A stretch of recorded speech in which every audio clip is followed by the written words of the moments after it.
एक राजनीति से संन्यास की घोषणा के बाद नरेंद्र मेहता के प्रशंसक चाहते थे कि वो खुले मंच पर आएं और अपनी बात को खुलकर प्रशंसकों के सामने रखें, लेकिन नरेंद्र मेहता थे कि वो खुले मंच पर और कैमरे के आगे कुछ भी आकर बोलने को तैयार नहीं थे। अंत में प्रशंसकों के दबाव के सामने नरेंद्र मेहता झुके और वो कैमरे के आगे बोलने को तैयार हुए।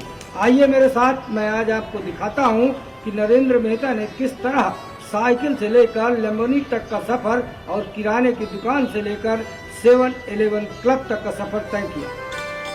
नमस्कार, मैं हूं भरत मिश्र। आपने फर्श से अर्श तक पहुंचने की कहानियां बहुत सारी सुनी होंगी और माया नगरी में तो ये बात आम है।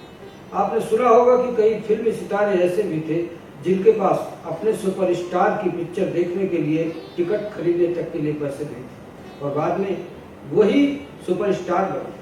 क्रिकेट जगत भी इससे अछूता नहीं है। कई क्रिकेटरों की कहानियां हमने सुनी है कि उनके पास ब्रांडेड कंपनी के जूते खरीदने के लिए पैसे नहीं थे और बाद में वही क्रिकेटर उसी जूते की कंपनी के ब्रांड एम्बेसडर बने। व्यापार जगत भी इससे अछूता नहीं रहा। व्यापार जगत में भी कई लोगों ने साइकिल और टांगे से अपना सफर शुरू किया और बाद में मसालों के शहंशाह बने।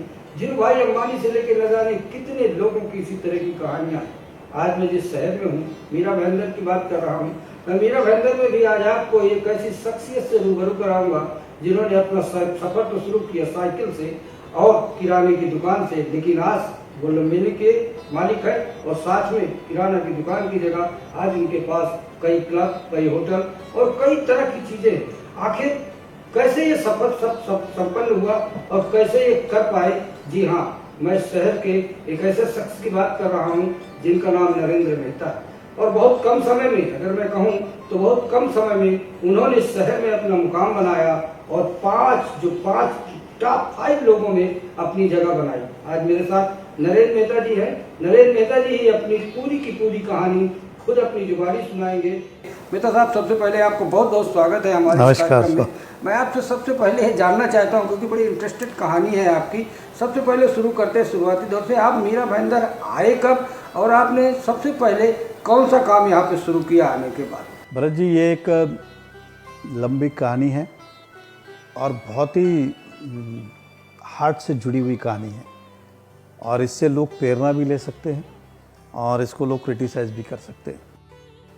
हम कब भाईंदर में आए मुझे तो याद नहीं, लेकिन मुझे घर से पता चल के 1972 का मेरा जन्म है और मेरे ख्याल से 1975 में मदर फादर हम 2 भाई बहन इस शहर में आए, हम 5 आए और पिताजी की किराने की दुकान थी और मैं जब करीबन 7 साल का था तब शायद पिताजी एक्सपायर हो गए। हमें तो ठीक से याद भी नहीं, वही दुकान देखते थे और फिर मदर दुकान देखती थी। आप सोचिए वो कैसा समय रहा होगा कि 3 बच्चों को देखना, पढ़ाना, लिखाना मुंबई में। उस ज़माने की बात कर रहा हूँ, आज तो सब मॉडर्न है, एजुकेटेड है, पढ़े लिखे। उस समय एक घर की महिला, उस समय हमारी माता ने हमको पढ़ाया भी, शिक्षा भी दी और सुबह दुकान। और किराने की दुकान कितने बजे खुलती है आपको पता है? सुबह 6 बजे खुलती थी। चाय पत्ती लेने लोग आते थे, शक्कर लेने आते थे 6 बजे। और रात को कंपनी का एरिया था, सब कंपनी का काम छोड़ 10 बजे तक आटा चावल इस तरह का ये था। रात को 10-11 बजे बंद होता, सुबह 6 बजे दुकान खोलनी। और दुकान 100 फुट की थी और 100 फुट में हम रहते थे। 200 फुट की दुकान थी। हम वीडियो आज भी जाएंगे तो 10 बाय 10 में दुकान और 10 बाय 10 में हम चारों रहते थे। तो जितना सामान दुकान में उतना ही सामान दुकान के बाहर भी लगता था। मतलब रोज़ सुबह दुकान खोलो, उतना ही सामान बाहर निकालो, रात को उतना ही सामान अंदर लो। इन परिस्थितियों में ये व्यापार हुआ।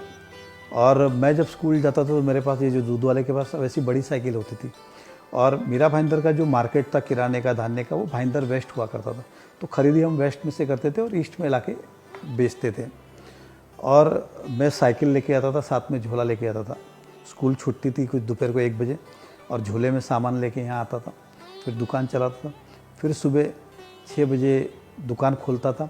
और अधिकतर स्कूल में मैं लेट होता था क्योंकि दुकान खोल के मुझे भागते भागते स्कूल जाना। इस तरह का एक वातावरण रहा और आप सोचिए क्या वो संघर्ष रहा होगा। हम छोटे छोटे ऐसा है। और फिर एक समय ऐसा आया कि मैं बहुत कंटाल गया क्योंकि स्कूल में पढ़ाई भी ध्यान देने नहीं लगा। पहले मैं रैंक में आता था, बाद में प्रमोटेड होने लगा। 8वीं में मुझे ऐसा समय आया कि अब यार नहीं, 9वीं में 8 पास कर लिया था। 9th में मैं जब गया तब एक समय आया कि यार अब मेरे से नहीं होता है रोज़ सुबह 5 बजे उठो, रात को 12 बजे सो, फिर स्कूल भी जाओ, दुकान भी चलाओ। तो फिर एक दिन निर्णय किया कि दोनों में से एक चीज़ चुनी जाए। तो फिर घर में बड़ा था, इसलिए निर्णय हुआ कि स्कूल छोड़ दी जाए ताकि बाकी सब लोग ठीक से पढ़ सकें। और फिर वो निर्णय हुआ। और केवल किराने की दुकान नहीं, जो लोग बीपी रोड पे रहते हैं जुने, वो आज भी आपको गवाह देंगे। बारिश में प्लास्टिक बेचते थे, रक्षाबंधन में राखी बेचते थे, मुझे आज भी राखी बनानी आती है। होली में कलर बेचते थे, नवरात्रि में डांडिया बेचते थे, दिवाली में पटाखे बेचते थे। ऐसे जितने त्यौहार थे, संक्रांत में पतंग बेचते थे, जितने त्यौहार थे वो सब बिजनेस, ताकि उसमें थोड़ा थोड़ा पैसा मिले और वो पैसा जमा करके हम गुजारा करते थे। और इस तरह से ये काम चलता था। और फिर मुझे लगा यार यही जीवन नहीं है कि सुबह 6 बजे उठना, 12 बजे सोना, ये जीवन नहीं हो सकता है, कुछ और करना चाहिए। और फिर मैंने कुछ और करने की सोचना शुरू किया। जब मैं फटाके का बिज़नेस कर रहा था तो पुलिस वाले ने, जरेकर साहब यहाँ थे, उन्होंने रेड की और मुझे लाइसेंस था, लेकिन फिर भी मुझे उठा के लेके गए क्योंकि मैं नाबालिग था। मेरे ख्याल से 14 साल 15 साल का रहा हूँगा और फटाके की दुकान नाबालिग नहीं बैठ सकते। उन्होंने केस भी किया मुझ पर। और मैं भिवंडी तारीख पे जाया करता था। मैंने जज से भी एक दिन कहा सर बहुत परेशान हूँ, एक तरफ स्कूल एक तरफ दुकान। फिर जज ने भी वो माफ़ी दी, बोला पहला गुनाह है, माफ़ करते। इस तरह से वो केस भी ख़त्म। और एक दिन उस दुकान में आग लग गई और किराने की दुकान अंदर, बाहर फटाके थे, तो फटाके की दुकान के पूरी की पूरी दुकान जल गई। अब पूरा कारोबार नया खड़ा करना, उसके लिए पैसा, वो सब चीज़ें थी भी नहीं, लेकिन यहाँ वहाँ से लोन लेके। लेकिन फिर मैंने कहा कि किराने की दुकान में उतनी इनकम भी नहीं है, तो फिर लास्ट में कुछ मसाले का होलसेल करने का सोचा, साबू का। इस तरह से एजेंसी लेके कामकाज मैंने शुरुआत की, फिर मसाले का, और उसमें थोड़ा पैसा ज़्यादा मिलने लगा। उस कंपनी का नाम फिर विनोद एंड कंपनी के नाम से हमने शुरू किया था और फिर इस तरह से किया। और उस समय माल पहुंचाने के लिए रिक्शा भाड़े पे लेना पड़ता था, तो वो रिक्शे वाले को पैसा दो, फिर कमाई देखो तो वो भी ज़्यादा नहीं बचता था। तो मुझे याद है फिर हमने एक, उस समय 7-8 हज़ार में एक रिक्शा ख़रीदा। मैं दिन में उससे माल पहुंचाता था, रात को रिक्शा चलाता था, तो रिक्शे के भी पैसे आते थे। होलसेल में व्यापार करता था, उसका ही पैसा आता था, मेरा जो भाड़ा था वो भी बच जाया करता था। तो इस तरह का वातावरण था। फिर 18 साल की, जब मेरे ख्याल से 18 साल का रहा, तो फिर मदर का देहांत हो गया, ये सब था। और उस बीच में मैंने फिर केबल का बिज़नेस भी मैंने शुरू कर दिया। और इस तरह से ये मेरा एक रहा कि साइकिल से लैम्बोर्गिनी की जर्नी कैसे हुई। तो ये साइकिल की जर्नी इस तरह शुरू हुई और लैम्बोर्गिनी तक कैसा पहुंचा मैं आपको बताऊंगा। तो ये एक बहुत ही, और ये मैंने बहुत आपको सरलता से बताया। उस समय का वातावरण ऐसा था, रोज़ मारपीट, दादागिरी, गुंडागर्दी, लोग पैसा खा जाए, कोई उधार नहीं देता था हमको, क्या क्या, मतलब बहुत दुख। ये तो बहुत सरलता से मैंने बता दिया, इसके पीछे एक इतिहास छुपा है। अगर याद भी करूं तो शायद रोना आ जाए, उतना संघर्ष करके यहाँ तक पहुँचे हैं। और प्योरली बुद्धि, किस्मत, माता पिता नहीं है इसलिए उनका आशीर्वाद रहा होगा, और किस्मत और बुद्धि, इन सब के कारण हम आज यहाँ तक पहुँचे हैं। लोग बड़ी आसानी से देखते हैं कि लैम्बोर्गिनी में, लेकिन उसके पीछे का संघर्ष नहीं देखा। मुझे अच्छी तरह याद है, आपको पता नहीं होगा, अपने यहाँ पे बफिंग इंडस्ट्रीज़ है, ये जितने बफिंग वाले जुने हैं वो सब जानते हैं। तो ये जितने न्यूज़पेपर आते हैं ना, न्यूज़पेपर, वो 2 रुपया किलो हम, उस समय का भाव था उसका। तो ये न्यूज़पेपर पढ़ने के बाद हम लोग ख़रीदते थे उसको और बफिंग वाले को बेचते थे। उसमें पेपर में ग्लास वगैरह को वो लोग बांधते थे ऐसे। मुझे याद है, मीरा भाईंदर में फैक्ट्री ज़्यादा होने के कारण पेपर थोड़ा महंगा था। गोरेगांव वगैरह में बफिंग की फैक्ट्री कम थी, इसलिए पेपर सस्ता था। अब सस्ते का डेफिनेशन क्या था, 10 किलो का 20 रुपया, तो वहाँ पे 18 रुपये में मिलते थे। मैं 2 रुपये के लिए, मुझे याद है, मैं ट्रेन से जाता था, 20 किलो उठा के लेके आता था। अब 20 किलो आप कंटिन्यू उठा नहीं सकते, इसलिए वहाँ से बस, और फिर मैं ट्रेन से उतर के स्टेशन पे के चाय वाले के पास रखता, फिर चल के दुकान पे आता, फिर साइकिल लेता, फिर स्टेशन जाता, उस पेपर को उस पे लाता। इस तरह से ये जो, ऐसे बहुत सारे छोटे छोटे बहुत सारे किस्से, मतलब 2 रुपये के लिए 20 किलो सामान इस कंधे पे गोरेगांव से उठा के लाता था। लेकिन ट्रेन की टिकट परवड़ती नहीं थी, तो मुझे आज भी याद है क्या करता था मैं उस समय। ट्रेन, अभी मुझे आज का नहीं पता, लेकिन ट्रेन की टिकट जो है वो 2 घंटे 2.5 घंटा उसकी टाइम रहता है, 2-2.5 घंटा चलती है।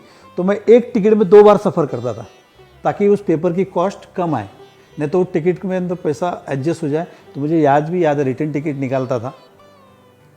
और कभी कभी ऐसा होता था कि रिटर्न टिकट जो है तो रात को भी काम आती, सुबह काम है, तो जाने के लिए 2 बार टिकट निकालता था, आने के लिए उस रिटर्न टिकट पे 2 बार सामान लेके आता था। इस तरह से ये कामकाज करता था, मस्जिद बाजार जाना, सामान लाना। बहुत ही संघर्ष का जीवन रहा है। लैम्बोर्गिनी इतनी आसानी से नहीं मिलती है, उसके लिए बहुत संघर्ष लगता है।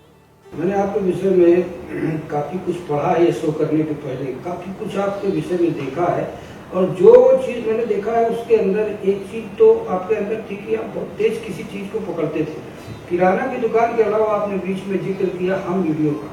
तो हम वीडियो के विषय में कहा जाता है कि आप गए तो थे अपने एक दोस्त के पास कि मुझे अपने बिल्डिंग में एक केबल का कनेक्शन दे दो जिससे मैं भी पिक्चर देख सकूं, लेकिन देखने में ये आया कि कुछ दिनों के बाद आप खुद ही केबल मालिक बन बैठे, और यहाँ तक कि उस जिस अपने मित्र के पास आप गए थे केबल लेने के लिए, उसके भी पूरे व्यापार को खरीद लिया। और आज अगर मैं कहूँ तो मुझे, अगर मैं गलत नहीं हूँ तो शायद आज आप इस शहर के सबसे बड़े केबल व्यापारी बन गए।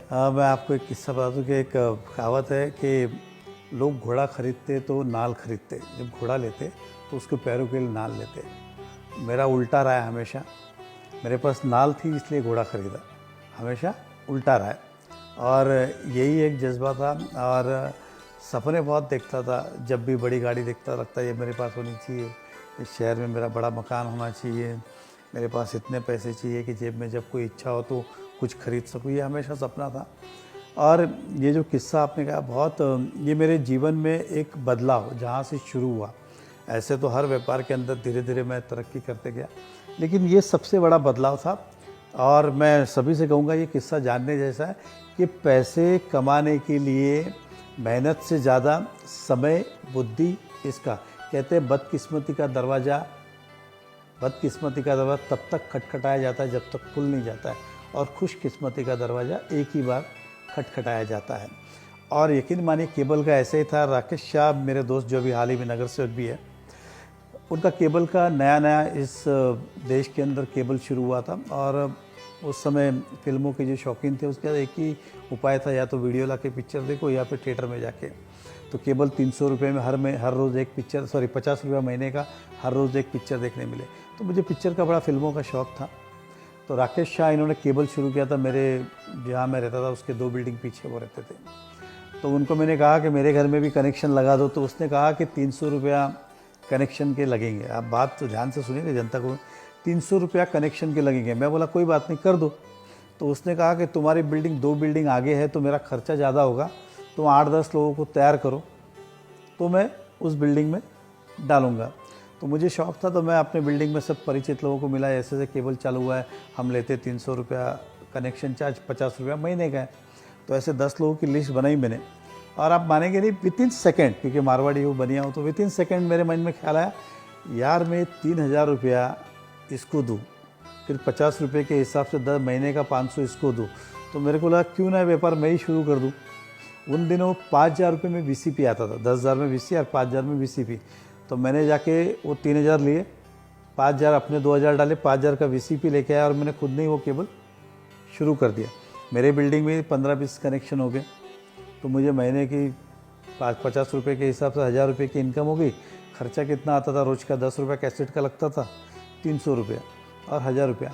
फिर वहाँ से मेरे केबल व्यवसाय की शुरुआत हुई। फिर आजू बाजू की बिल्डिंग में गए हम लोग इस तरह से। तब 50 रुपया था, फिर आज 300 साढ़े 300, लेकिन ये उस ज़माने की बात करता हूँ। और ये एक बड़ा परिवर्तन आया कि मैंने पब्लिक के पैसे से ना उनका नुकसान किया, ना किसी को चिटिंग किया। एक ऐसा व्यापार किया जिसके अंदर लोगों को एंटरटेन भी मिला, मुझे पैसा भी मिला, और एक शुरुआत हुई नए काम की। और वहाँ से बड़े तेज़ी से फिर हमने केबल की शुरुआत की। फिर भाईंदर ईस्ट के अंदर करीबन हज़ारों में हमारे कनेक्शन हुए।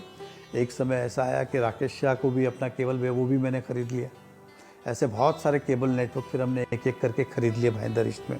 लेकिन उस समय ये केबल का बिज़नेस मैंने बिल्डिंग चढ़ के इस बिल्डिंग से उस बिल्डिंग, यहाँ से वहाँ वायर खींचो, और फिर हज़ारों में कनेक्शन हुए, और वहाँ से हमारी लाखों रुपए की महीने की इनकम शुरू हुई।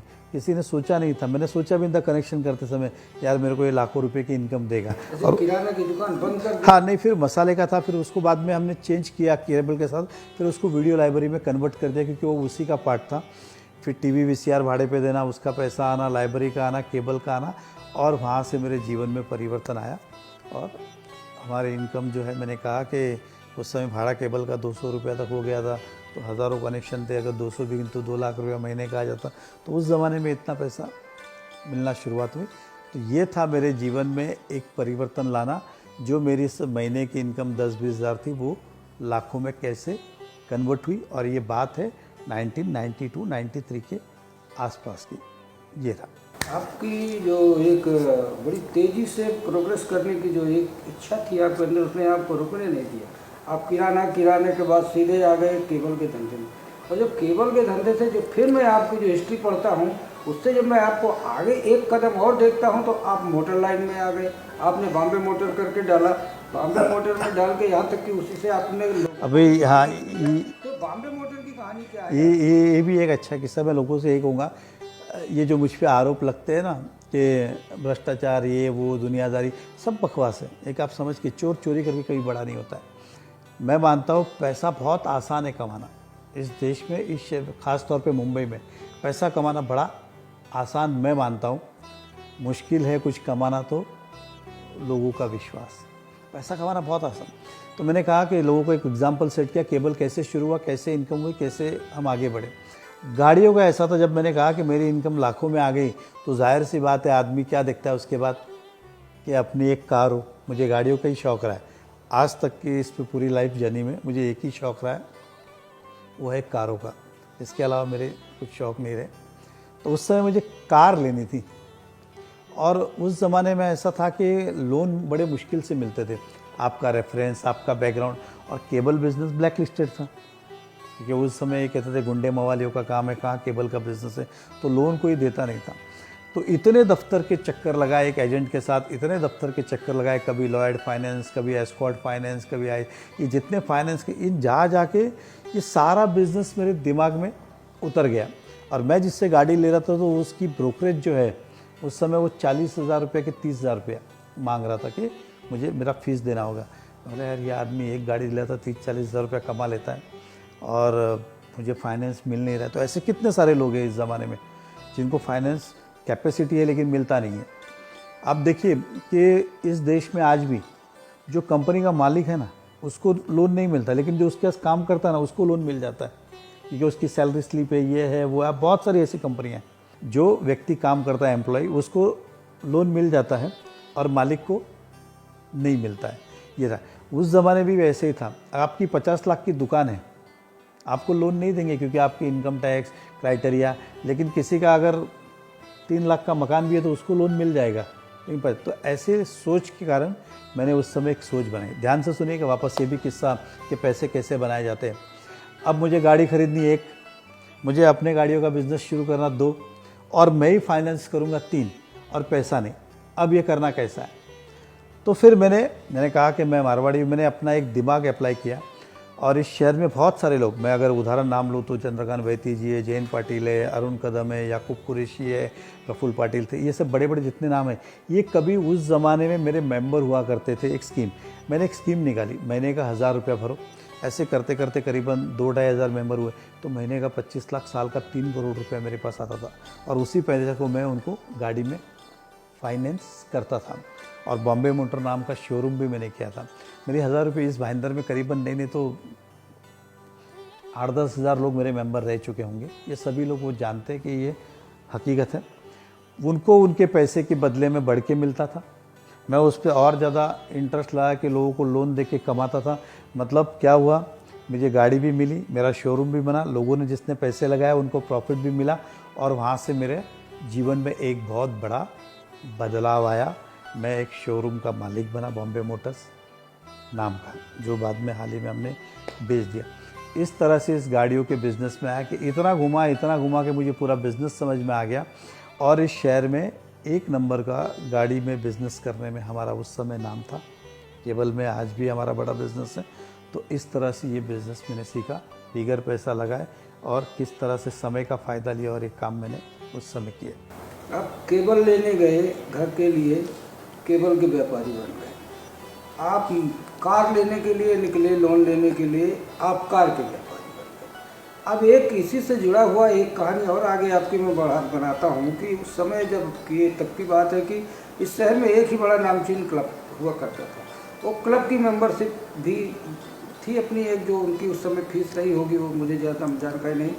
वो भी एक क्या कहानी इसी से मिलती जुलती है कि क्या हाँ, क्लब नहीं, में मेरे क्लब का मेंबरशिप लेने और आपने खुद का अपना एक क्लब खोल नहीं, ये 100% से मैं तो कहा ना कि हमेशा बदकिस्मती का दरवाज़ा बार बार खुश कर, जब वो एक बार मेरे लिए खटखटाता मैं वो दरवाजे खोल देता हूँ। और ये एक अच्छा रहा कि मेरे में हमेशा एक बिज़नेस, शुरू से बिजनेसमैन रहा हो तो एक हिम्मत रहा है, गट्स रहा है कि कुछ भी कर लो, आगे का आगे देख लेंगे। ये आपने एक बड़ा अच्छा सवाल किया कि इस मीरा भाईंदर के अंदर जीसीसी नाम का एक क्लब आज भी है। मैं उनका कोई कंपैरिजन नहीं कर रहा हूँ, लेकिन वो अपनी जगह पे है।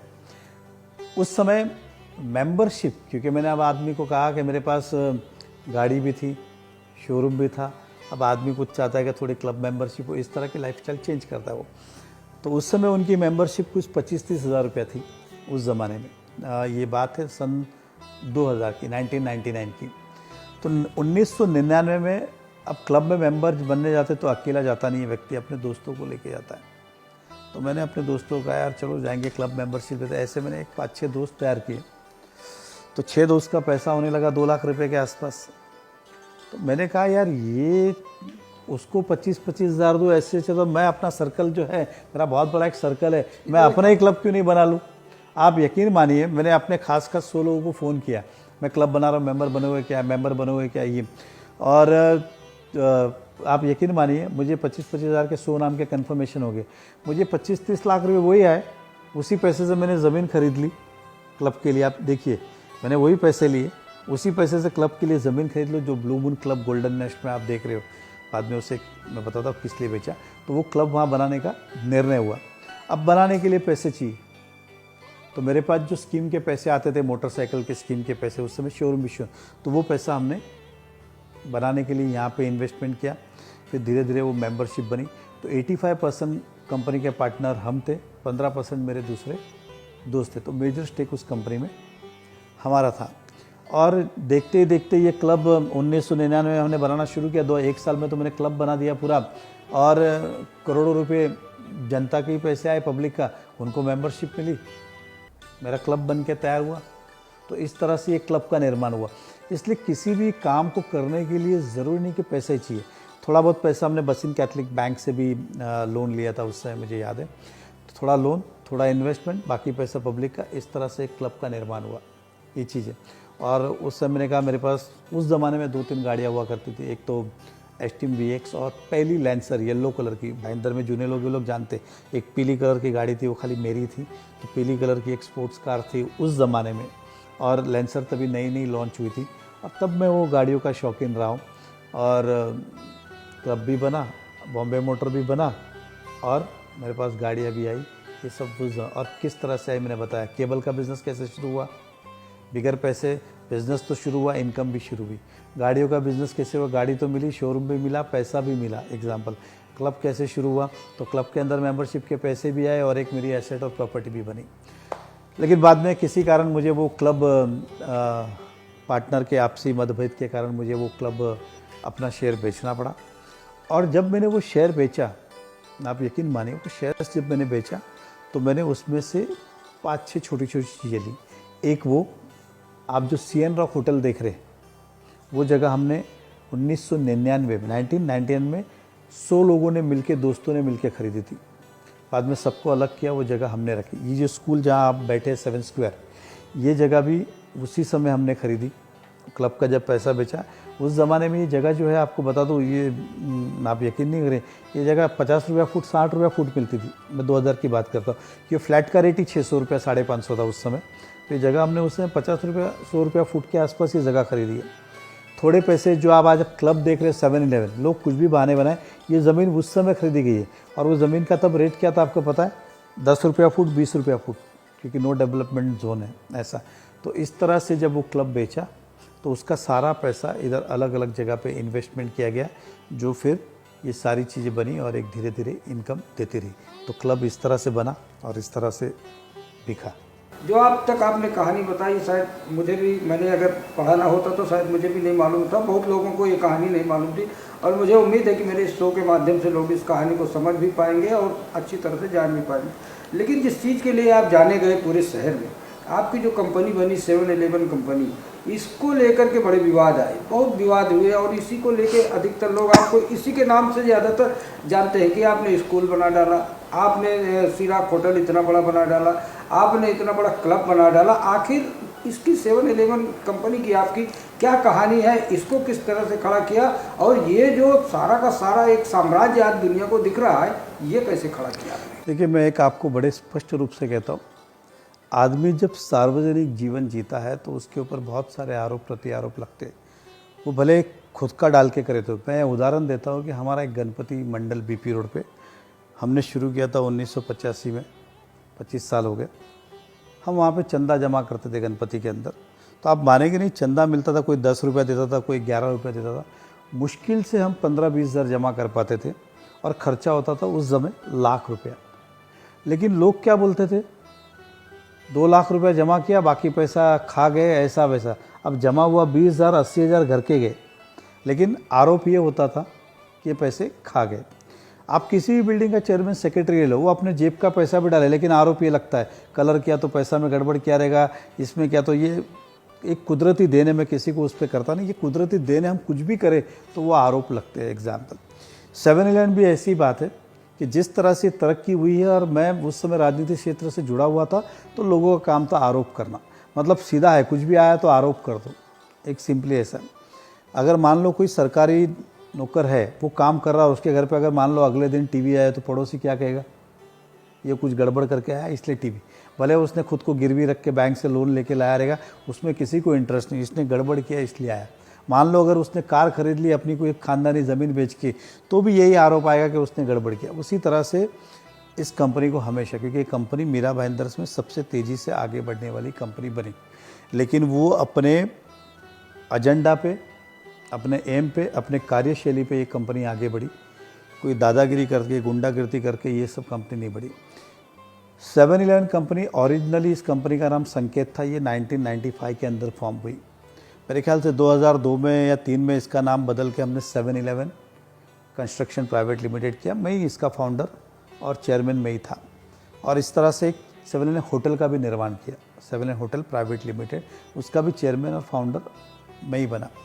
फिर बाद में राजनीति क्षेत्र में सक्रिय होने के कारण मेरे ख्याल से 2006 या 7 में मैंने इस कंपनी से, और मेरे सभी लोग ने पूरी तरह से 100% रिज़ाइन कर दिया। उस कंपनी में हमारा इन्वेस्टमेंट हुआ तो आज भी है, लेकिन उस समय से हमारा डे टू डे काम में इंटरवेंशन ख़त्म हो गया, हम सब ने रिज़ाइन किया। ये कंपनी धीरे धीरे तरक्की अपने आधार पे करती गई। इसका मूल बिज़नेस रहा है कंस्ट्रक्शन, प्रॉपर्टी, ट्रेडिंग, ये इसका मूल बिज़नेस रहा है, और इस कारण ये कंपनी बढ़ी।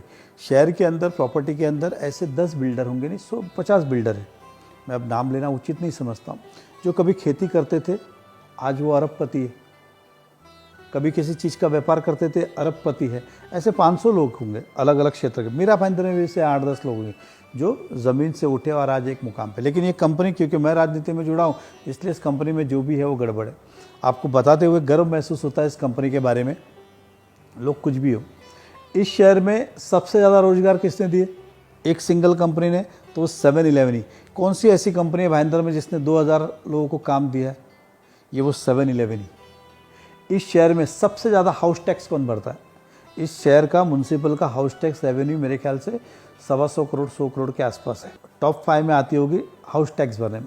डेवलपमेंट चार्जेस जो नए कंस्ट्रक्शन के होते हैं, वो भी टॉप 5 के अंदर करीबन साल का 4-5 करोड़ रुपए डेवलपमेंट चार्ज म्यूनसिपल कॉरपोरेशन को भरती है। अब चार्ज वो आपके लिए, मेरे लिए, किसी और के लिए, सबके लिए एक ही। ये कंपनी 5 करोड़ रुपए डेवलपमेंट चार्जेस, 40 करोड़ रुपए हाउस टैक्स अंदाज से भरती है। किसी साल ज़्यादा होता है तो किसी साल कम होता है। ये कंपनी इस तरह का काम इस मीरा भाईंदर में कर रही है। सबसे ज़्यादा पेड़ किसने लगाए इस शहर में, और मैं कहता नहीं, ये किसी को अगर आना है तो देखिए, मेरे घर के अंदर कम से कम 200 पेड़ है। कितने? 200 बंगले में। ये स्कूल कैंपस में आप देखिए, इसमें करीबन आपको 300-400 पेड़ मिलेंगे। आप स्कॉलस्टिक जाइए, वहाँ आपको पेड़ मिलेंगे।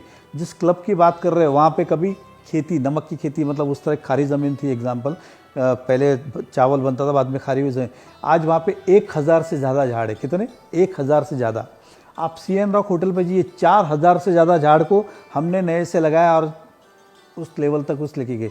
तो पर्यावरण के एंगल पे अगर एक कंपनी ने सिंगल लार्जेस्ट किसी ने झाड़ लगाए तो वो भी 7-Eleven ही है।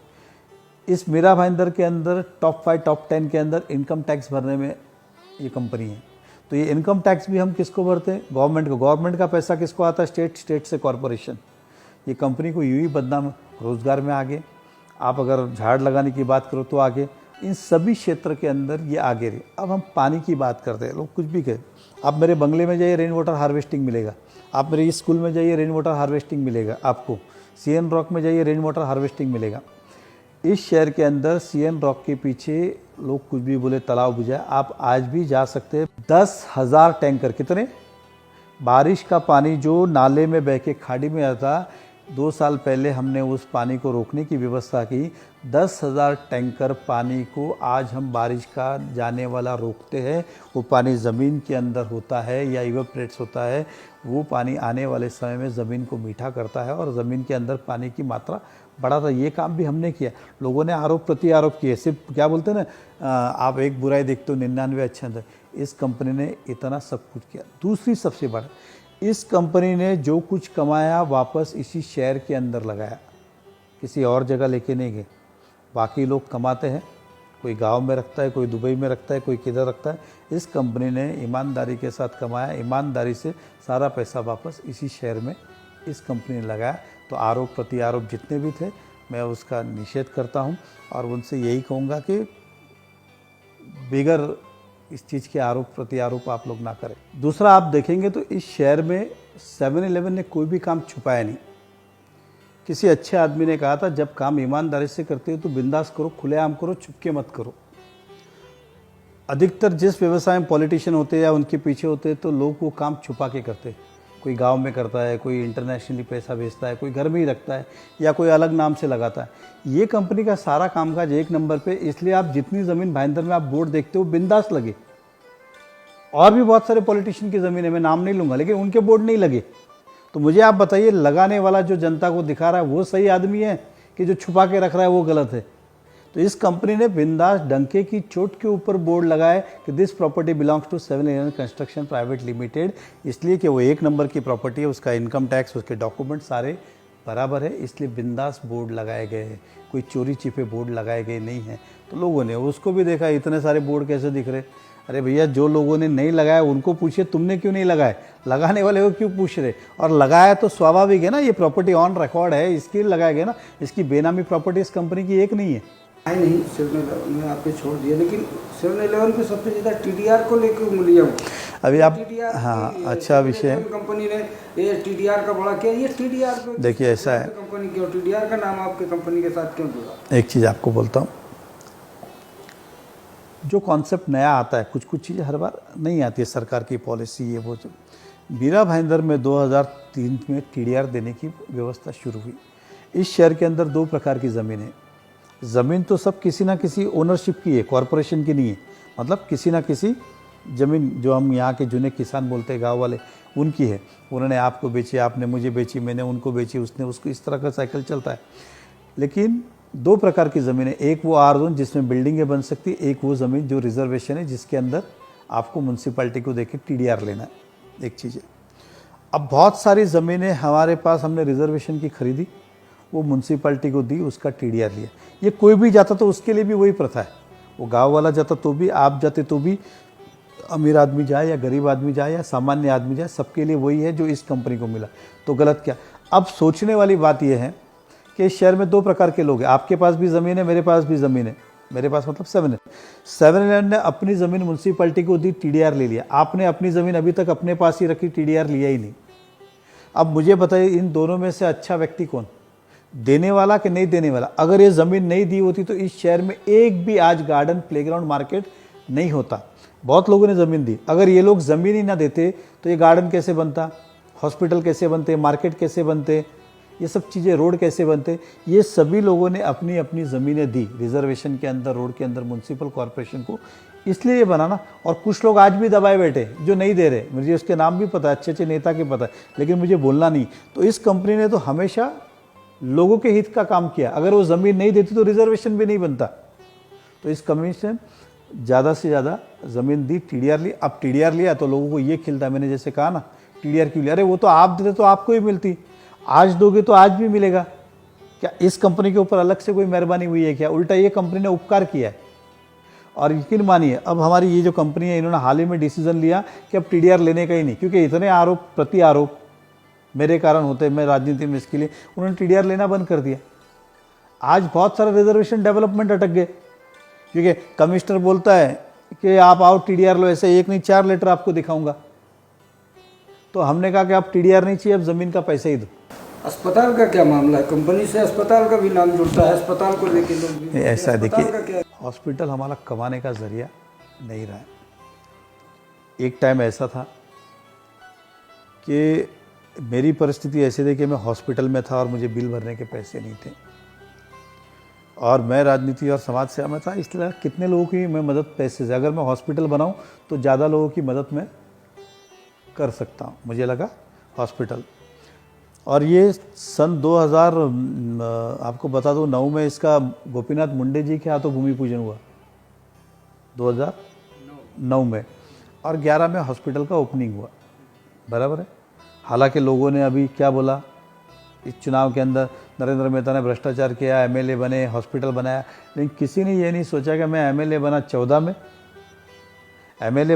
में, हॉस्पिटल तो 9 में शुरू हुआ, 11 में तो बिल्डिंग बन के रेडी हो गई थी, तब की बात है, लेकिन उसको भी आज से जोड़ दिया गया। क्या लेन देना उसका और इसका। और तीसरी बात तो कंपनी ने बनाई। अब ये किसी ने देखा, वो हॉस्पिटल बनाने के लिए उस समय 10 करोड़ रुपया कॉरपोरेशन बैंक से लोन लिया गया था, वो किसी ने नहीं देखा। 10 करोड़ का लोन लेके हॉस्पिटल, गरीबों की सेवा। लेकिन उसमें हुआ ये भरत जी कि जब हॉस्पिटल शुरू किया गया तो मैंने कहा था कि किसी भी आदमी को मुझे ढूंढने की आवश्यकता नहीं है, आप रेट ही कम लगाओ।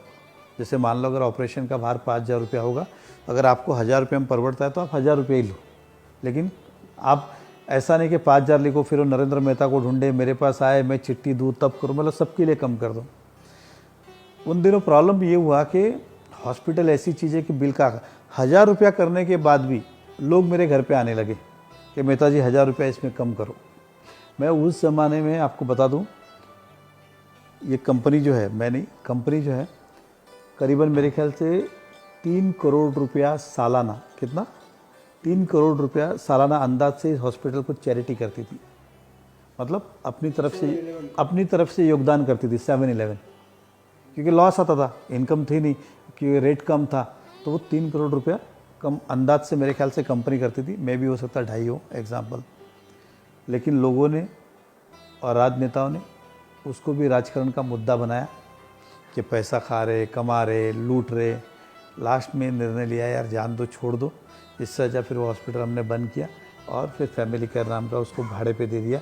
आज वो भाड़ा कंपनी को देती है और मैं अपने तरीके से जितना होता है या कंपनी को जितना होता है अपने तरीके से वो मदद करती है लोगों का, लेकिन अब वो भाड़े पे दे दिया। ये लोगों के, जो लोगों ने निंदा की, ये अगर किसी को अगर पाप लगेगा तो उन्हीं को लगेगा जिन्होंने निंदा कर करके इतना मजबूर कर दिया कि हमको हॉस्पिटल बंद करना पड़ा। और ये हॉस्पिटल बना उसी कारण था कि मुझे लगा था शहर में ऐसे लोग हैं जो गरीब लोग हैं, उनके ये काम आए, और नाराज़गी बढ़ने लगी। इसलिए लास्ट में निर्णय हुआ कि ये हॉस्पिटल अपना काम नहीं है, इसे चलाने दिया गया। इस तरह का ये निर्णय था। अस्पताल की बात आपने की, जो मैं जिस स्कूल में बैठ गया, आज आपका इंटरव्यू कर रहा हूँ, 7-11 स्कूल, बड़ा अच्छा स्कूल है, मुझे इसमें कहने में कोई दो राय नहीं।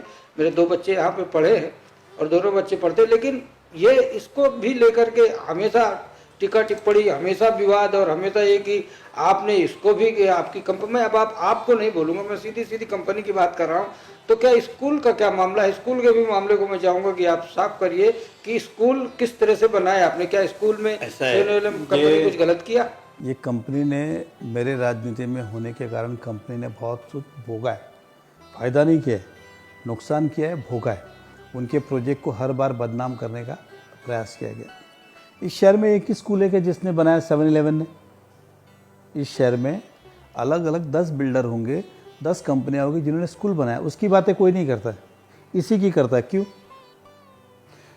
अब इस चुनाव के अंदर भी आपने देखा स्कूल को जोड़ के बताया गया, भ्रष्टाचार किया स्कूल। अरे मैं एमएलए 2014 में बना, स्कूल 2007 में बिल्डिंग शुरू हो गई थी। मतलब बनना तो मैंने जो कहा कि ब्लू मून क्लब बेचा उस पैसे से ये बनाना हमने शुरू किया, मैंने उस समय कहा था। लेकिन लोगों ने वो नहीं देखा, लोगों को लगा कि अभी बनाया। अरे भैया अभी नहीं, 2007 में ना मैं मेयर था, ना मैं एमएलए था, कुछ भी नहीं, तब ये स्कूल का काम शुरू हुआ है। लेकिन लोगों ने वो देखा ही नहीं। अब ये स्कूल क्यों बनी? भरत जी, मैंने हमेशा कहा कि मैंने बड़े देखने का प्रयास किया, हमेशा बड़ा सोचा है। मैं चाहता था स्कूल बने तो बड़ी बने। ये स्कूल बनने के पहले अगर मैं 1-2 स्कूल छोड़ दूँ, भाईंदर वेस्ट, अवर लेडी, दालमिया, आरबी की, ये छोड़ दूँ, तो इस शहर में ढंग की स्कूल, जिसको स्कूल बोला जाए, वो स्कूल ही नहीं थी। क्या ट्रेंड चल रहा था? बिल्डिंग में स्कूल बनाओ, दुकानों में स्कूल बनाओ, फ्लैट में स्कूल बनाओ, बंगले में स्कूल बनाओ। ये ट्रेंड चेंज करने वाले कोई है तो वो हम है, ये कंपनी है, जिन्होंने इतने बड़े प्रांगण में, ये सबसे पहली स्कूल है जितने इतने बड़े स्कूल के हिसाब से स्कूल बनाई है। क्या ये सत्य नहीं है? अब रहा सवाल, इतना ही पैसा कंस्ट्रक्शन में लगाया होता तो ये कंपनी कहाँ जाती?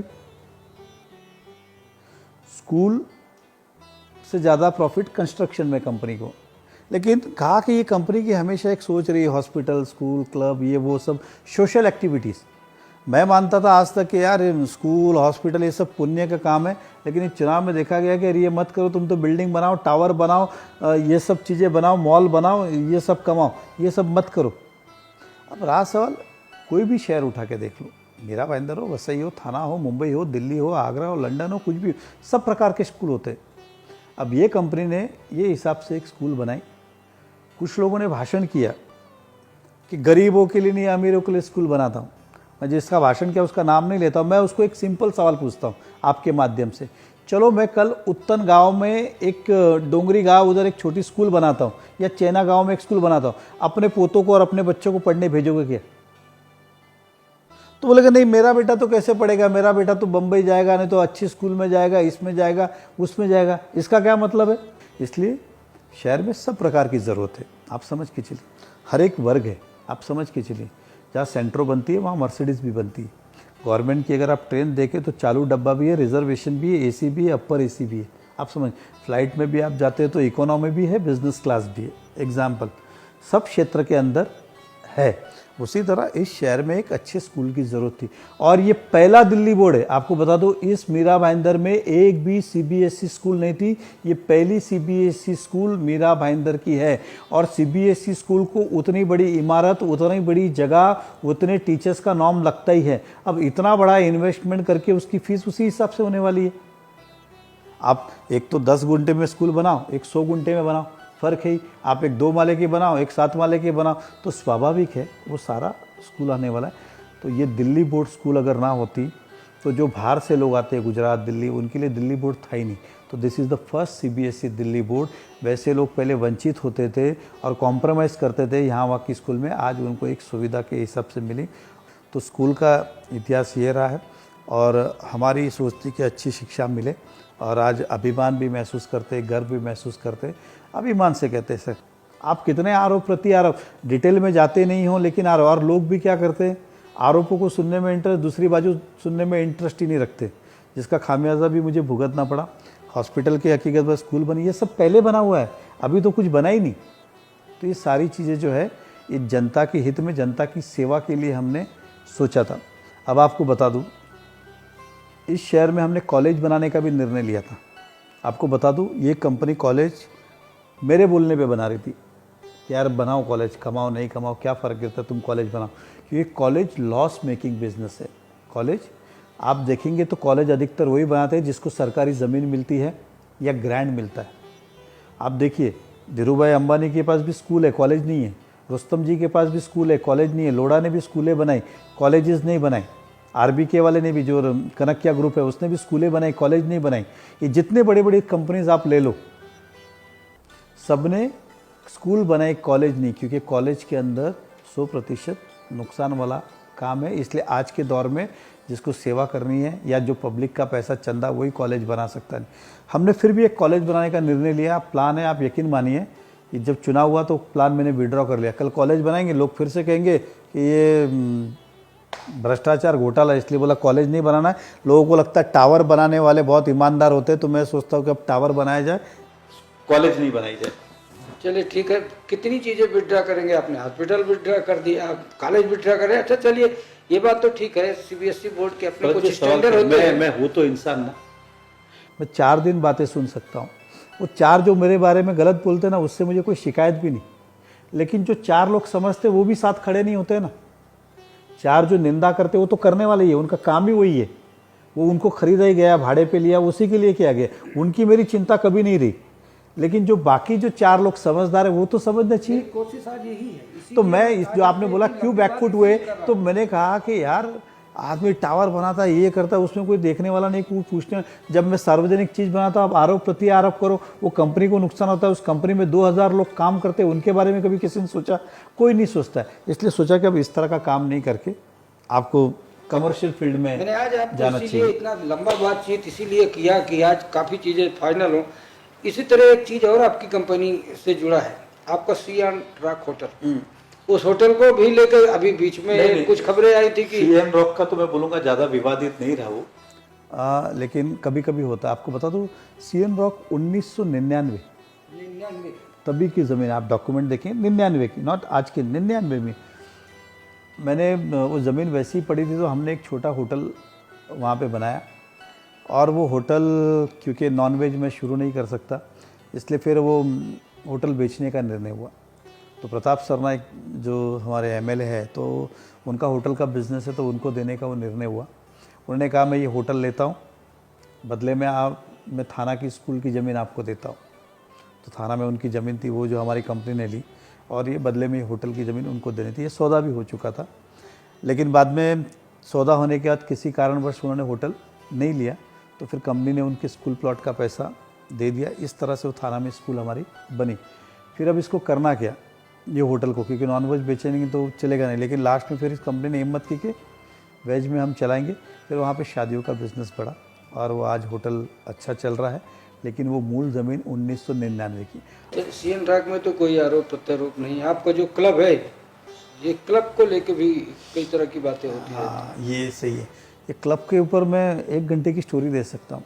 मुझे आप बताइए, कम से कम 5 कमिश्नर आके गए, सबने अपना अपना परमिशन दिया ना, किसी एक ने भी रोका क्या? इतनी तकरारें, इतना कोर्ट मैटर, ये वो सब जगह हुई, शिकायतें हुई, प्राइम मिनिस्टर से लेके सीएम ऑफिस से लेके सब जगह। लेकिन सब ने जाना, सब ने देखा इस प्रोजेक्ट में कोई गलत नहीं है, कोई सीन। लेकिन कुछ 5-6 लोग हैं जो पेड़ है, वो ये हमेशा ये कहेंगे गलत है, गलत है, गलत है, गलत है, गलत है। अब उसका कोई इलाज है क्या? एक चीज़, अभी तो हमारी सरकार भी नहीं है, ना मैं एमएलए हूँ ना हमारी सरकार है। हाल ही में सरकार ने रिपोर्ट दिया, जहाँ पे क्लब बनी है वहाँ पे कभी उन्होंने गूगल पे जाके सैटेलाइट से दिया, 2005 से देखते हाई कोर्ट, कि कभी मैंग्रोव्स वहाँ पे थे ही नहीं। जब थे ही नहीं तो कटे कहाँ से? जब थे ही नहीं तो कटे कहाँ से? जहाँ पे क्लब है एग्जाम्पल।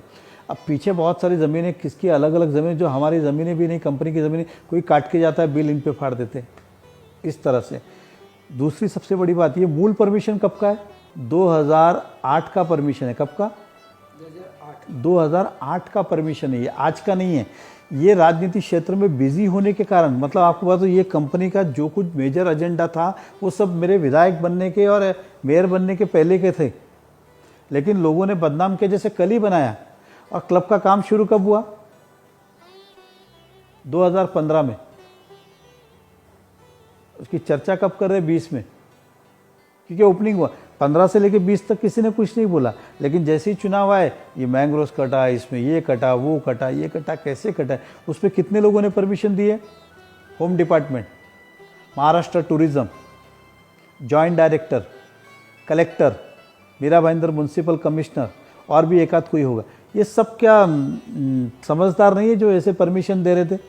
इतनी कंप्लेंट के बाद भी दे रहे थे। अब तो हमारी सरकार नहीं, उस समय सरकार लगा नियम से हमने परमिशन दिया है, वही कागज़ दिखाया, तो अननेसेसरी उससे बदनाम किया गया। अब वो ज़मीन कहाँ से आई? तो सर वो ज़मीन देखिए 2003 में खरीदी है। कब?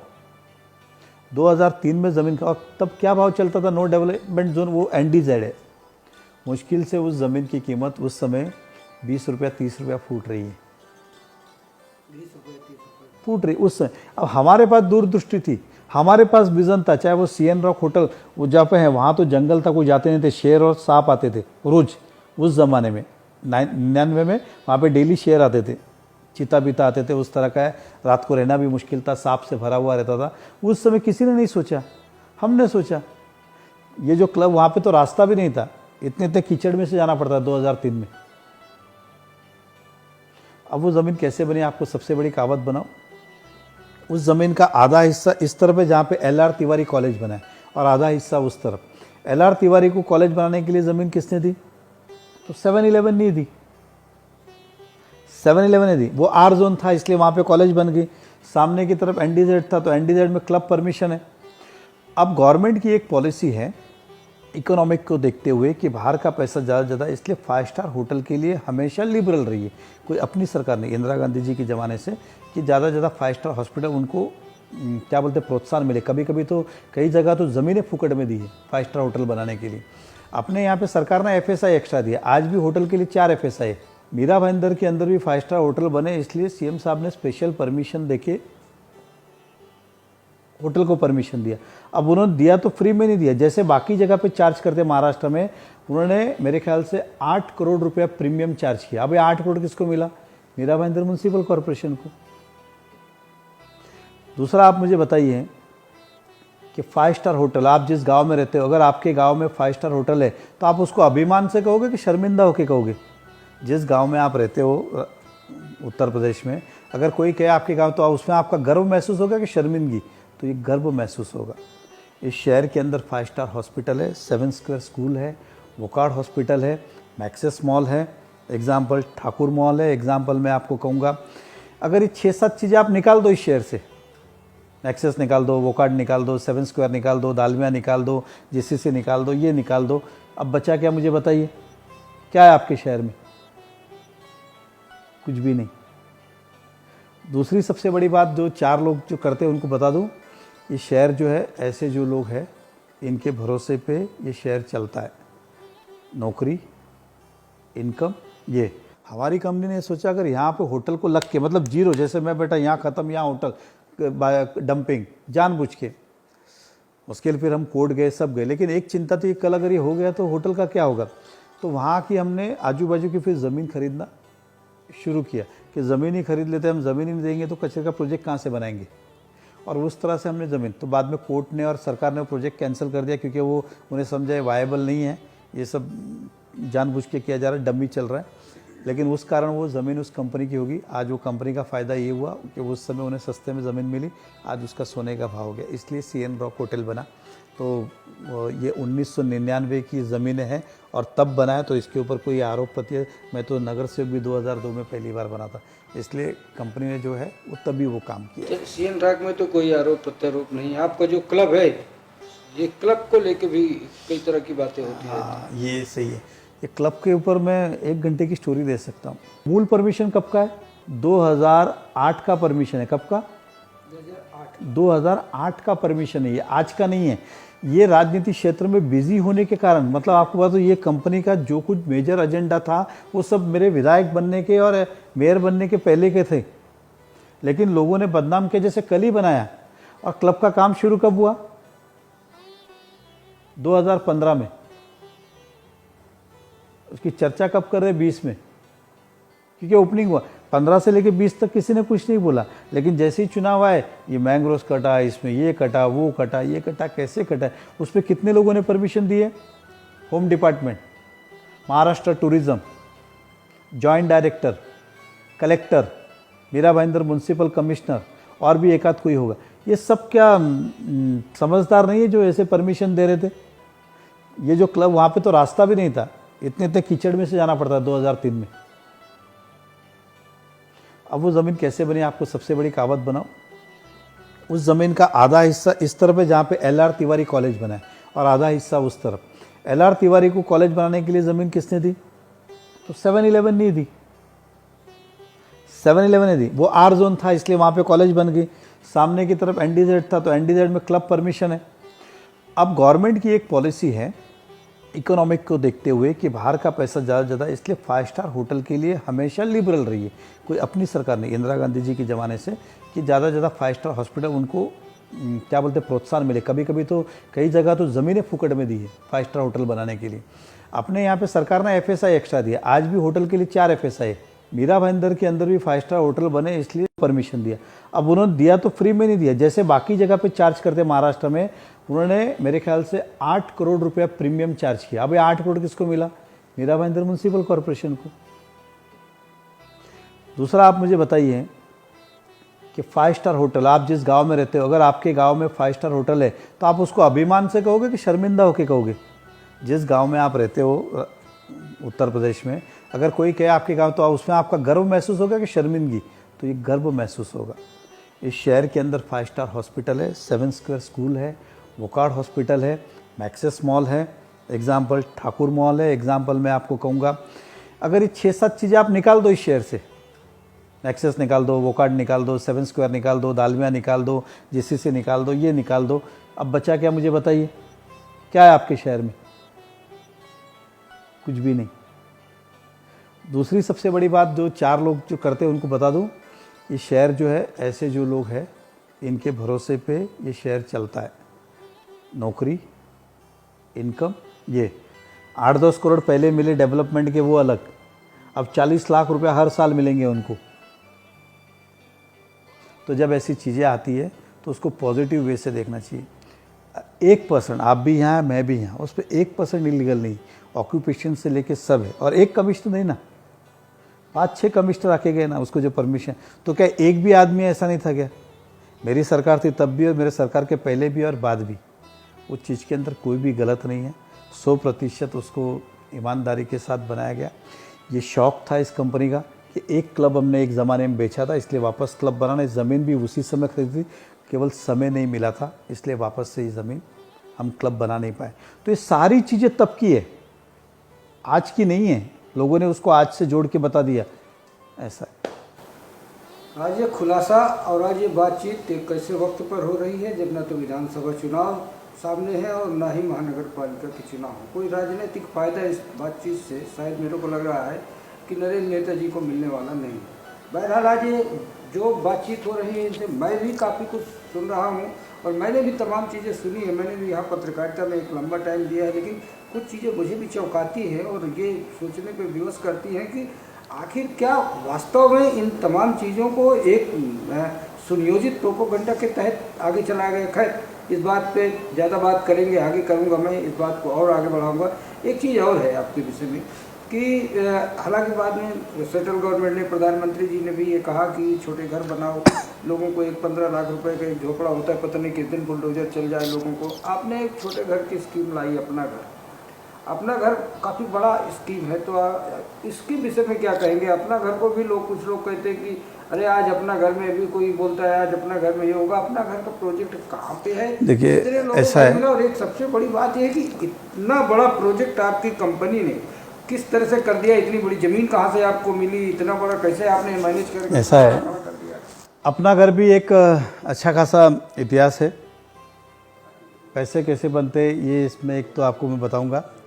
दूसरा, कुछ काम ऐसे होते हैं जब आप जीवन में करते हो तो उसके साथ पैसे के साथ साथ एक समाधान भी होता है। मुझे अच्छी तरह याद है, हमारी एक ज़मीन थी घोड़बंदर बस डिपो के बाजू में, और ये 2015 की या 16 की बात है, 15 की है शायद। वो ज़मीन बेच रहे थे, बिक नहीं रही थी क्योंकि उस तरफ कोई डेवलपमेंट नहीं था। तो मुझे कंपनी वाले ने बताया बिक भी नहीं रही, मतलब ठीक है देखते हैं क्या करना है। और अचानक एक दिन ऐसा आया कि मैं किसी काम से काशी मीरा के झोपड़पट्टी में गया था, जो स्लम एरिया है। वहाँ मैंने कुछ किसी बातों बातों में पूछा, यार ये झोपड़े इधर कितने के मिलते? तो कहा कि सर 15 लाख, अच्छा रहेगा तो 18 लाख, और उनकी साइज़ होगी 10 बाई 20 फुट की, मतलब 250 फुट 200 फुट ऐसी होगा। मतलब 15 लाख रुपया, मतलब मुझे आश्चर्य लगा कि 6,000 रुपया फुट हो गया अप्रोक्सीमेटली, मतलब इतने में तो फ्लैट आते। यकीन मानिए, मैं आया और अपने कंपनी से कहा कि यार एक छोटे फ्लैट आप लोग बनाओ।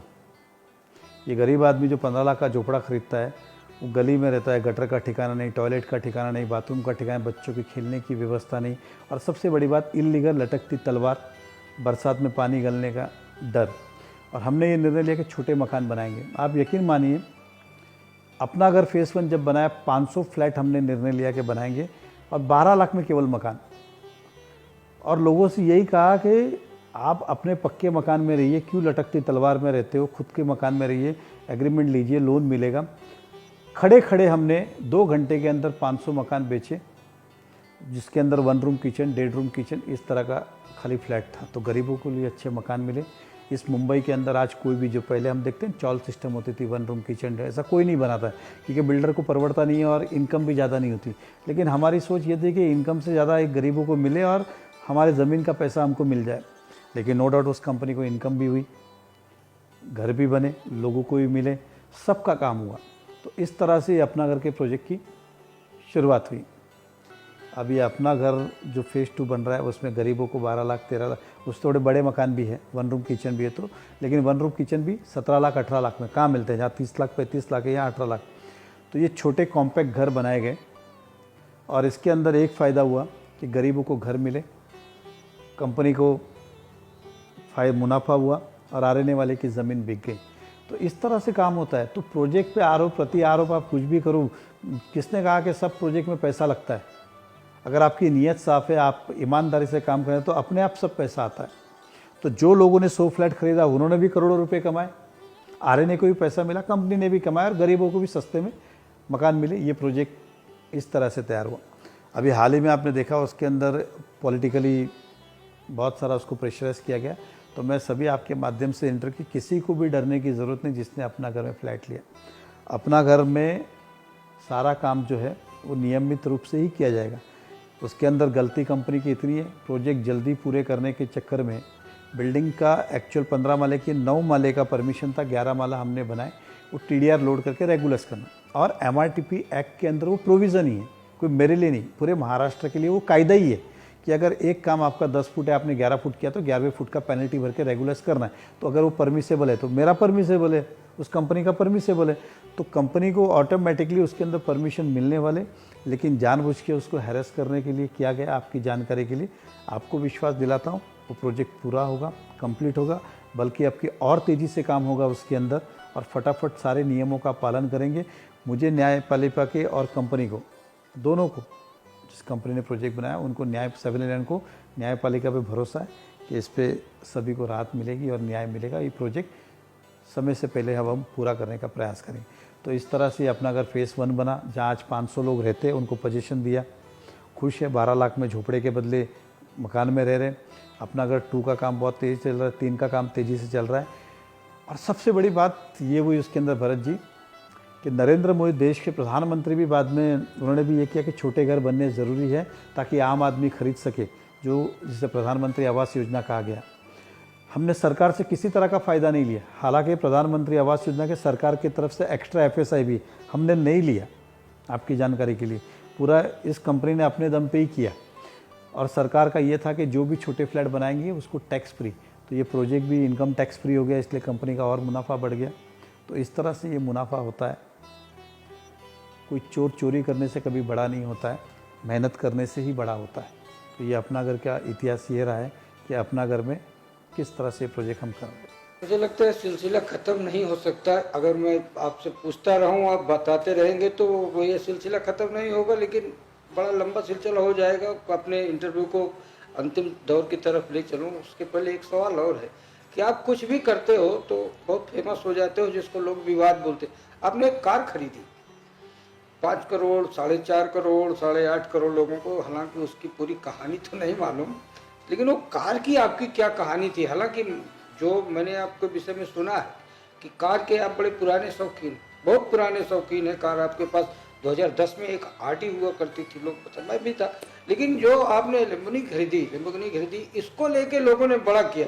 तो ये कितने में खरीदी? क्या इसमें भी इसी तरह कुछ नहीं? उसका चीज़ ऐसा है, हर आदमी का अपना एक सपना होता है। किसी का वर्ल्ड टूर का होगा, किसी का बंगले का होगा, किसी का और कुछ होगा। हमारा एक सपना था, स्पेशली मेरा, कि यार लैम्बोर्गिनी गाड़ी कभी तो होनी चाहिए इंडिया में। इस तरह से ये कंपनी ने ये गाड़ी खरीदी। और सबसे मज़े की बात आपको बताइए, एक शौक पर, क्योंकि आदमी कहता है अगर पैसा कमाया है तो खर्च कब करोगे। तो इस थोड़ा कि यार जब कमाया है तो इसको, अपनी जो इच्छा है उसको तो पूरी करे, बाकी तो कोई शौक़ है नहीं। तो एक गाड़ियों का ही ले दे के शौक था, तो इसलिए वो गाड़ी खरीद गया। और सबसे मज़े की बात क्या पता है, उस गाड़ी का जो रोड टैक्स है, रोड टैक्स, वो करीबन 70 लाख रुपये है।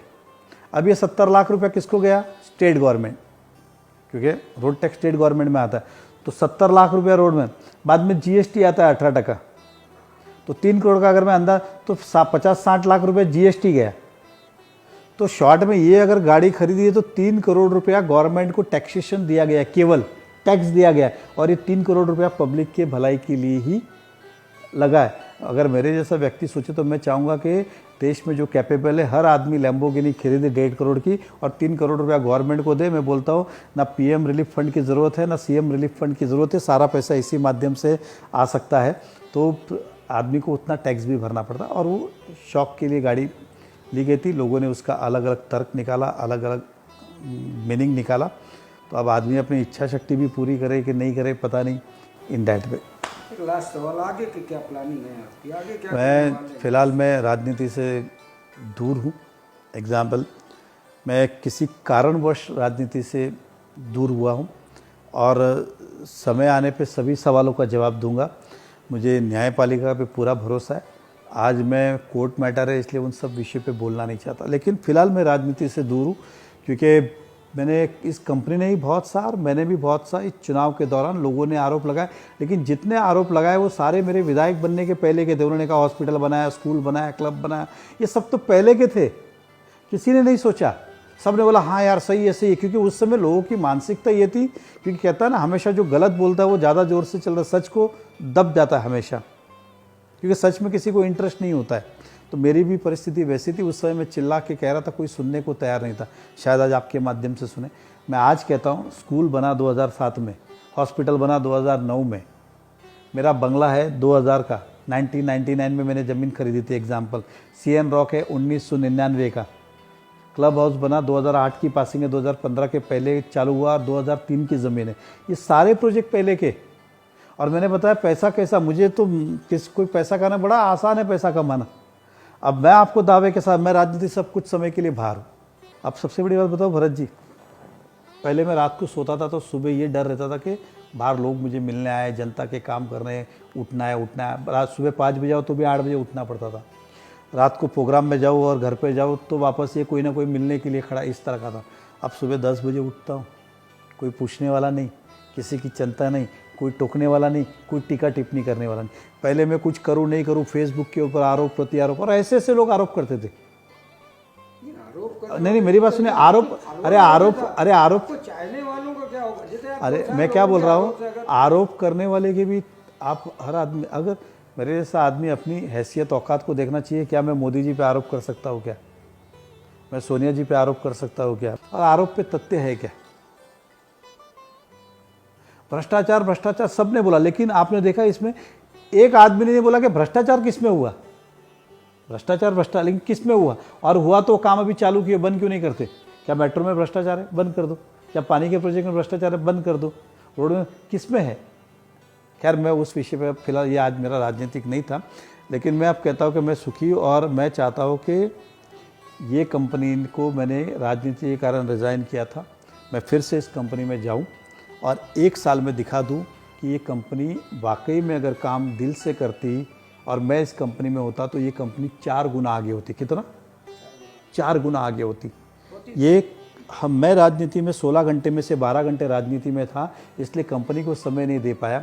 समय समय में एडवाइस दिया, लेकिन एक खुद का रह के काम करना, एक दूसरे लोगों के माध्यम से काम करना, इसमें फ़र्क है। दूसरा, मैं आपके माध्यम से लोगों को ये कहना चाहूँगा, ये बात गंभीरता से, क्योंकि आरोप प्रति आरोप होते हैं। कहते हैं ना 5 साल में, एक कहावत है 5 साल में पैसे डबल होते।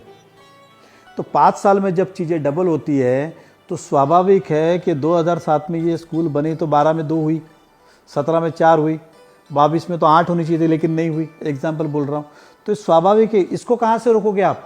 आप क्या ये कहोगे 5 साल बाद कि ये सब भ्रष्टाचार है, जब ये 4 प्रॉपर्टी की 8 प्रॉपर्टी होनी ही होनी है? आप सबको ताला मार दो, कंपनी सब लॉक करके चली जाए, फिर भी इसका 5 साल में इकोनॉमिक ग्रोथ होने वाला ही है। वो रुकने वाला है क्या? नहीं रुकने वाला है। मैं एग्जाम्पल देता हूँ और सिंपली आपको बोलता हूँ, ये कंपनी के पास कला है, हुनर है, अपनी एक सोच है काम करने का, और उस तरीके जिस तरीके से वो काम करती है, मुझे पूर्ण विश्वास है कि आने वाले समय में ये काम तरक्की करेगी। लेकिन ये कंपनी जब तरक्की करेगी तो इसमें शहर का भी भला होगा, शहर का नाम होगा, शहर का डेवलपमेंट बढ़ेगा, शहर को रेवेन्यू बढ़ेगा, शहर के अंदर नौकरी जनरेट होगी इस कंपनी के माध्यम से, इतना मुझे विश्वास है। ये थी नरेंद्र मेहता जी की जुबानी फर्श से अर्श तक जाने की कहानी। बहरहाल जो कहानी सुनने के बाद लगता है एक बात तो साफ समझ में आती है कि जितनी भी चीज़ें खड़ी की गई, चाहे सेवन और स्कूल खड़ा किया गया, चाहे अस्पताल खड़ा किया गया, चाहे क्लब खड़ा किया गया, चाहे होटल खड़ा किया गया, ये तमाम चीज़ें 2007-2008 की तब थी जब नरेंद्र मेहता या तो सिर्फ नगर सेवक हुआ करते थे, और कई चीज़ें तो ऐसी हैं जब नगर सेवक हुआ भी नहीं करते थे। लेकिन सवाल एक ये निश्चित तौर पर सोचने जैसा है कि आखिर इसको इसी चुनाव के दौरान इतना बड़ा मुद्दा क्यों बनाया गया।